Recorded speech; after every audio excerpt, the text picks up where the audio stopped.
All right, guys, today's the day. Chris Johnson's gonna be here with me. He thinks we're going inside. We're actually going for a walk in beautiful LA. Day's perfect. I cannot wait to meet this guy. Let's go.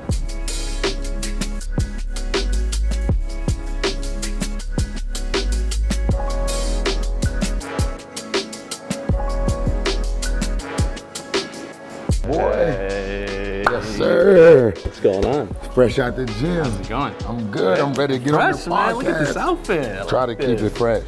Yeah. What are we doing today? We're going for a nice walk today. We're not going to be inside. I know you're always inside. I want to take you for a walk. I'm down with that. Yeah? Yeah, let's do it. Let's do it. Let's do it. So one question I had was, you work with some of the best athletes in the world. What separates those top guys from all the other guys? Man, that's an unbelievable question. One of the key things that stand out to me is the mentality. It's the brain. When you're looking at athletes, especially the guys in the NBA that I work with that are like 1% of 1%ers, Right. The separation is the mentality. And I'll break that down for you. We're looking at mental IQ, like having an understanding of like who you are, where you're going, and what's your purpose, like what's your mission. Right? Got it. The second part is mental awareness, like being able to be in control of your thought process almost at all times.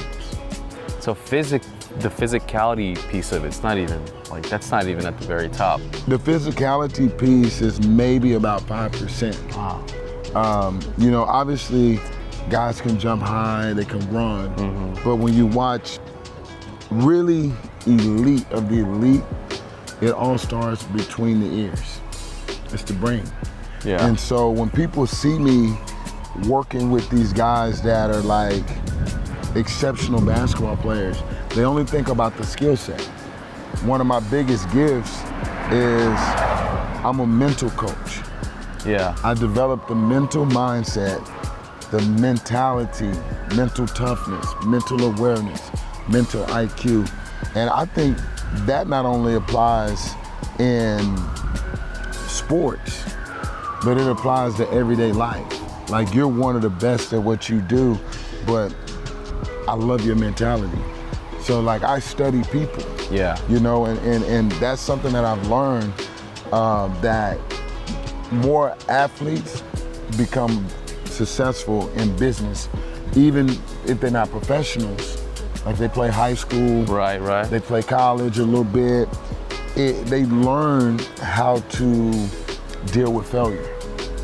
And learning how to fail is probably one of the most important recipes of developing the proper mentality to win. There's no winning without failing. Very true. Very true. So you did an interview on Sports Illustrated, and I quote, you said, you have to buy in before you sell out. Yeah. Like, what does that mean? Well, I study. that's crazy. I study. Crazy. Hey, so I did that interview for Sports Illustrated, man, a couple of years ago. That's pretty good, Blas. But when you have to buy in before you can sell out. So most people are truly not committed. They're truly not committed to the real process. So if you don't buy in, how can you actually give everything that you have to the process? So when I looked at that, I want to get every one of my athletes, I want them to buy in so that they can sell out, so that they can give everything that they have to their job at hand. Now, second part of that question. If I'm fully buying in, do you believe in plan B? Do you believe in a plan B? If I'm super committed, I'm fully buying in, right? I'm not looking back. I'm going for whatever it is that I want to get to. Do you believe in plan Bs? When I was raised,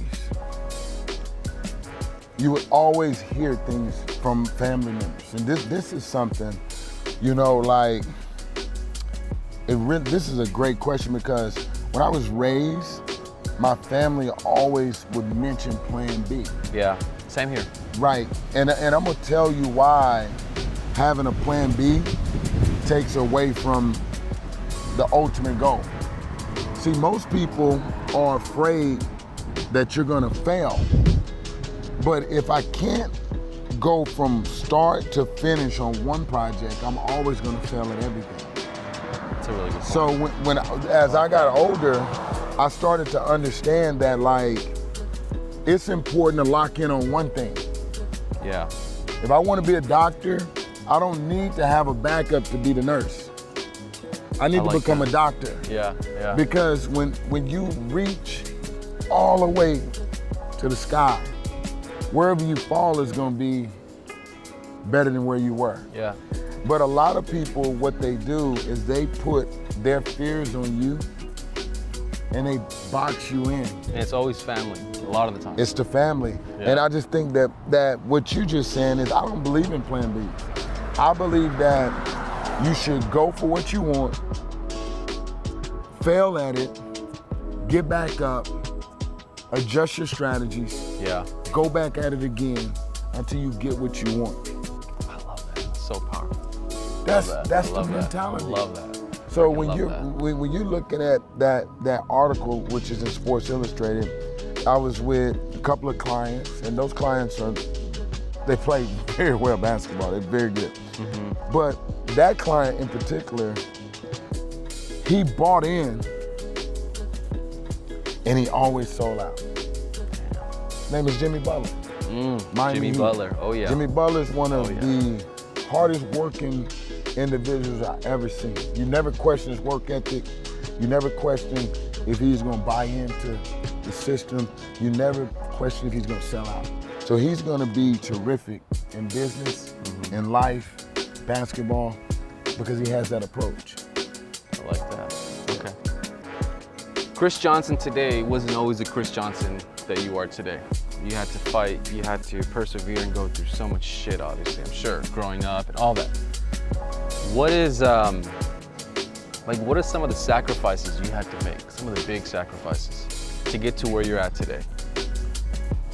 The number one sacrifice that I made was time. Time is the only thing that you can't pay for, nor can you get back. True. So even when I was 13 or 14 years old, when my friends would go to the movies, and they'll tell you right now, I'll be out running sprints. I sacrifice. Sacrificing to me is giving up the good for the great. For the great, yeah, I like that. Right. And along the way, I learned how to pivot. Real estate. Yeah. You gotta pivot. Yeah. It's always changing. It's always always evolving. Yeah. So I am a master pivoter. If you give me a situation, you give me a fire, I'm gonna give you a solution. I'm gonna pivot. Yeah. So all day long, I focus on pivoting. And in basketball, this makes it really dope. One of the number one things I teach in basketball is footwork. Yeah. Because it keeps them from getting in trouble and putting themselves in bad situations Injuries and all that. where they can score. Got it. Just when you think about pivoting. So being a master pivoter becomes really important because it allows for you to always be able to adjust so that you can keep moving forward. And if you just move slowly day to day, you're gonna win. Yeah. Yeah, I like that. I like that. Piece of advice Chris Johnson would tell Chris Johnson 10 years ago. One thing. Dream bigger. Ooh. I would tell myself 10 years ago, dream bigger. And I'll give you an example. Steve Harvey always talks about that, by the way. Always. Dream bigger. Like, Yeah. Why not? because listen, people ask you to think outside of the box that they put you in. True. True. So when I really figured out the formula, I think like there's no box now. So there's nothing that I can't achieve. Yeah. I'm one of the best teachers in the world when it comes to basketball. I've taken everything that I've learned in sports and I've turned it into entrepreneurship. I own different companies. I own companies people don't even know about. And I watch the way other people would deal with me, and everybody wants to still box me in. As just an NBA master trainer. Right now, to this day. LeBron talks about that too, right? Boxing in? Yeah, I mean, like NBA players should just stick to just being NBA players. Like, why can't they be entrepreneurs? Why can't they? You know? Why can't they? Why can't you be the top real estate company in LA, and then you develop the top construction company that complements your company? You should be able to do that. And sometimes that's where you have to face adversity and look it in the eye. And sometimes you got to go around people or go through people to fight for your goals. I think sometimes you have to, even if you have so much belief, you have to experience some of it. You have to feel it and taste it. For me, when I had the ultimate belief in what I do now and in myself and my confidence now, I sold a huge building in Canoga Park, and the commission check was crazy, but aside from the amount of money, what that deal did to me personally, like the confidence it gave me, the belief, it was over. And that's when I made the decision, okay, this is totally possible, it's doable, and I just gotta go for it and not look back. That's crazy. Yeah, I would dream bigger. When I was in college, I used to watch infomercials at night. And one of the infomercials was no money down. Learn how to buy houses today. So you know what I did with my college money while I'm playing college basketball? I bought that infomercial. They shipped me like 15 DVD workbooks. No way. In my brain, I already know I wanted to get into real estate. And this is when I'm like 20 years old.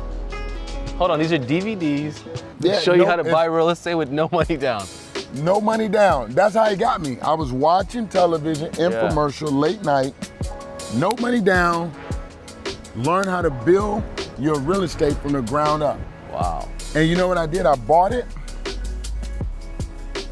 and I let somebody come in and steal that dream. They said, man, what are you doing with that? You should focus on basketball right now. Plus you're in college. You know what's crazy? And the people that are constantly killing your dreams, those people don't even have what you want. Nope. But we have a tendency to always respect and just believe what they say. And those dream killers are always so close to us. It's crazy. Dream, you know, I use a term, and I've been using it a long time. You go check out my videos. I have dream stealers versus dream keepers. Dream stealers versus dream keepers. Dream stealers are the people that when you tell them an idea, they'll tell you a way of why you shouldn't do it. Yeah. A dream keeper, if you tell them an idea, they're gonna give you 10 different ways of why you should do it and who you should contact. Yeah. So you wanna be able to identify who your dream stealers are and who your dream keepers are. And you keep your dream keepers next to you. And you keep your dream stealers next to you. You say, why do you keep your dream stealers next to you? Because you already know that they're dream stealers. So if I know you're a dream stealer, my job is to protect my dream. Right, right. I don't have to say I don't deal with you, disassociate with you, because you have to do business with people that you don't always necessarily want to deal with. True, very true. So I don't push a dream stealer away. I welcome him, and then I understand who he is or who she is. And then once I know that they're not a dream keeper, I'm not going to share those intimate things with them that I need to just keep going forward. I like that. Yeah. Tim Grover. Okay. Legend. Yep. He talks about pulling from your past experiences when you're young to fuel your fire, to take you to that next level. And I can relate to that, right? Growing up, how I grew up, taking some of those experiences and applying them to my life and giving me that fuel, that daily fuel, right? Always wanting to hit the next level. Right. Where do you pull from to give you your fuel? Because I've seen you, we've known each other for years now, and you're not just one person, you're literally like a business. Right. You got multiple businesses, you're an entrepreneur. Where do you pull from? I've always been an underdog. Why? It's just the way I've been on this earth. That's, sometimes people on earth are built and shaped to be underdogs. And some people can't handle it. So no matter how hard I work, I always know that I gotta do 3 to 4 times more than you to get to where I gotta be. Yeah. And being an underdog for me is what fuels me. I'm always proving a point to myself. It's you versus you. Yeah. I don't compete with nobody else. I compete with myself. And since I feel like an underdog, it drives me, man. It drives me to be great every morning. When I get up at 4:45, you know how hard it is to get up at 4:45? Yeah. I'm competing against myself. The only person I need to be better than is the person I was yesterday. I like that, yeah. It's you versus you. I don't see nobody else to the left. I don't see nobody else to the right. And the funny part about it is, I love watching other people win.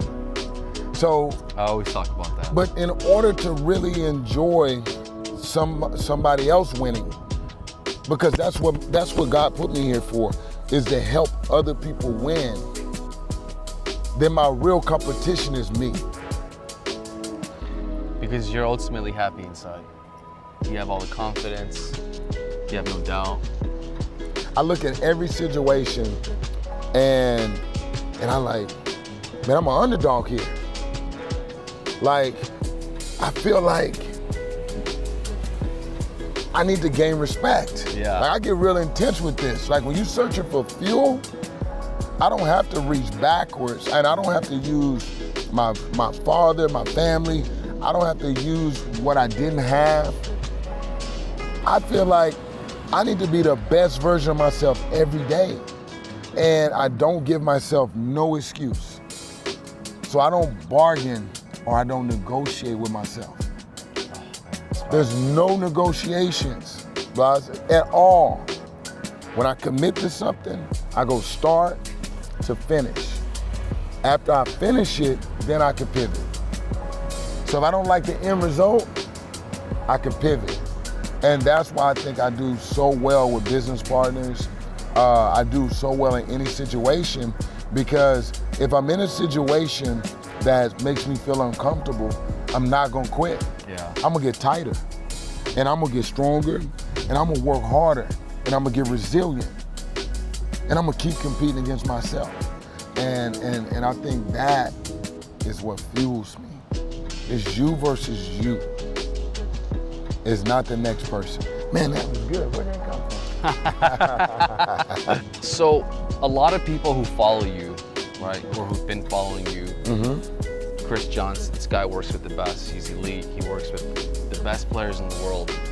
Someone who's just starting out is probably thinking, how in the hell would I ever get to that point, right? How? Like, how could I ever even meet an athlete?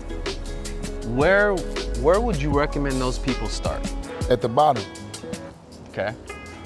Like, I get the question. You see what I'm saying? Oh, I love it, because I get that question all the time. I have a text community. I get DM messages. I mean, I can't even count how many messages I get about how can I get to where you are. And people will probably say, how did you even get Chris Johnson on Walks of Blas? Exactly. Organically. Right? Right? So when you look at that, I always look at starting at the bottom. Everybody wants to skip steps. Everybody wants to speed the process up. But in life, it don't always work like that. Yeah. You have people that have moments. There's moments, like, we can see moments that happen for people, but we don't see everything else. Like a moment could be, Blas, I could get a big time movie role. Yeah. That's a moment. And I can get a $30 million check from that movie, right? The continuation will allow me to know where you started from. And I think starting at the bottom, when I say the bottom, that means that I start the ground floor and learn the entire business. When I coached, I was able to coach high school, college. I have a master's degree. I was a graduate assistant, NBA, G League, international, and now I own my own player development company. I'm a teacher in regards of my ability to communicate with people. No one loves to glorify or lift up someone that actually educate, equip, and excel other people. But there's no way that you can have doctors, lawyers, real estate agents, all these people have to be trained. It's true. Yeah. Why do you think a doctor have to do a residency? Why don't he go right into practice? He's got to train. He got to train. Yeah. And so you have to practice. Yeah. You have to put in the time and put in the work. And starting at the ground level, when you have talent, you're not going to be there long. So for me, I'm not bigger than being a custodian. I'll clean the floors. I'll go and get you water. Yeah. Customer service is one of the number one ways of running a great business. Agreed. Right? I'm gonna be on time, I'm gonna be early. 100%. Nope, if I jump to the top, I'm gonna miss all of the customer service. Yeah. And that's the quality. That's the quality. So when people see where I am today, I'm already pivoting. Most of the people that are in my industry, and let's make sure we get this on film. Most of the people that are in my industry, by the time they catch up with me, I'm gonna be done. I'm always pivoting. I create product, mental health, mental awareness, That's dope. clothing device. Like, what I'm doing is doing me. And what we put out, and we use social media as a television channel. So I look at it as ESPN. Yeah. When you tune into me and you tune in into our channel as a group, you want to get content that allow you to stay, right? So I'm always pivoting. So I can see where I am 10 years from now. So that's why I'm able to coach, give information, share knowledge, teach other people how to become the best on-court developer. And then I say, hey, let me teach you business, and they don't want to learn business. It goes hand in hand. Why do you think that is, though? Why do you think that is? Is it just because people are so sheltered? Say, hey, this is what you're great at. You're an athlete. This is what you're going to be great at. It's solely this. I think athletes run into that all the time, and people that want to switch careers, jobs. Like, you have people that actually have done a particular job for about 15 years and say, man, you know what? I found my purpose. And people say, whoa, wait a minute, you're going through a midlife crisis. Yeah. No, they're just pivoting. When they're pivoting and changing your life, become a big deal.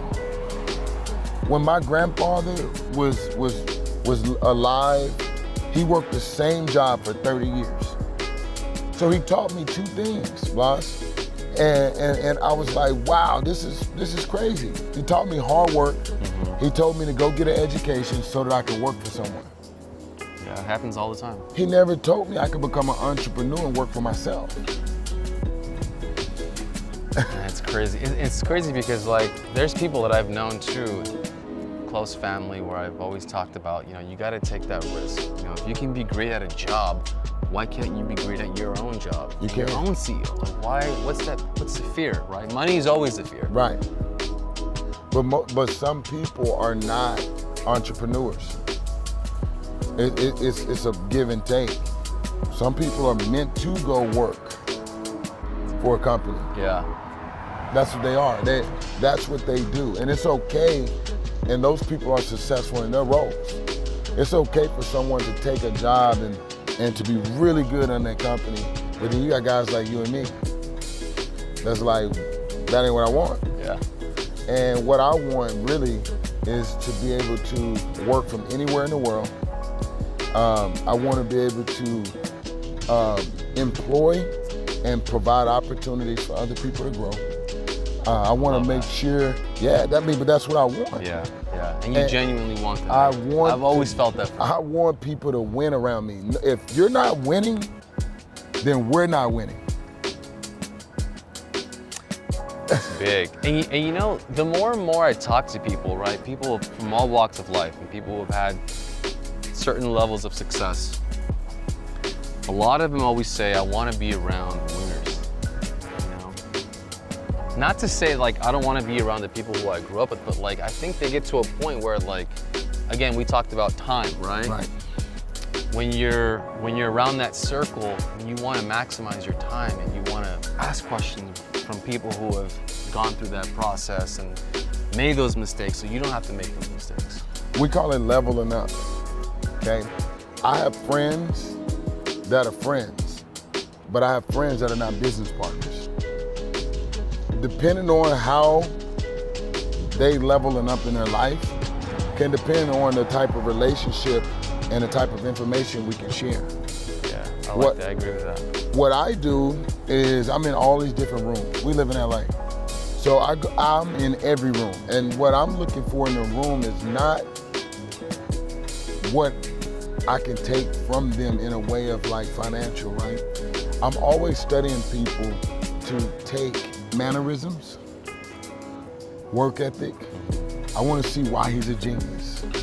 Like I'm attracted to seeing smart people be smart. Yeah, yeah. And then what I do is I'll take it, Blas.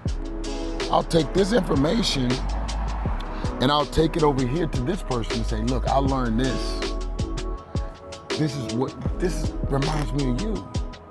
Yeah. And so I use myself as a vessel sometimes to go get information.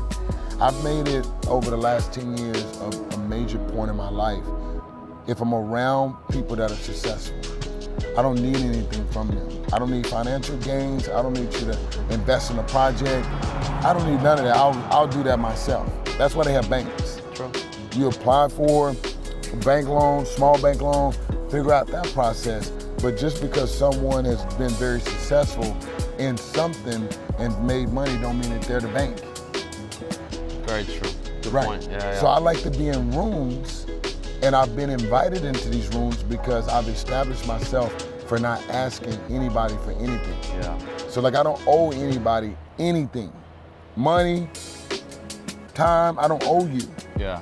But I love to be around it because it allows me to see what greatness is like.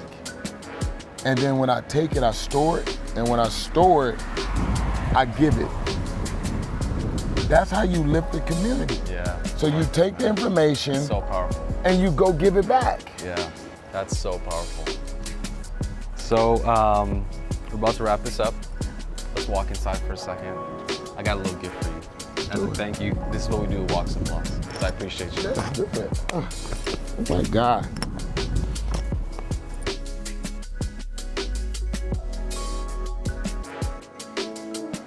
This is great, man. Great. I idea. appreciate you. Super grateful. Yeah, it's great. I got a little surprise for you. Let's see what you got.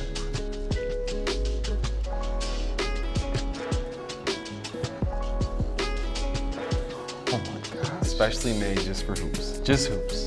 I love it. I love it. And it's the Don Julio. Yeah, the good stuff.